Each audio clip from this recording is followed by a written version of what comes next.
Central Pennsylvania, Perry County in south central Pennsylvania, until 8 p.m. At 6:55 p.m., severe thunderstorms were located along a line extending from Leeds Camp State Park to Highland Park to near Juliana Terrace to near Black Log to near Mount Union, moving east at 30 miles per hour. Hazard, 60 miles per hour wind gusts and quarter-size hail. Source, radar indicated. Impact, hail damage to vehicles is expected. Expect wind damage to trees, roofs, and siding. Locations impacted include Lewistown, Sealands Grove, Mount Union, Burnham, Shamokin Dam, Newport, Milroy, Highland Park, Hummel's Wharf, Middleburg, Honey Grove, New Bloomfield, Yeagertown, McAllisterville, McClure, Spruce Creek, Creamer, Fort Trevorton, Strode's Mills, and Penns Creek.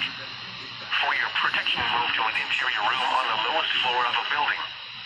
Torrential rainfall is occurring with these storms and may lead to flash flooding. Do not drive your vehicle through flooded roadways.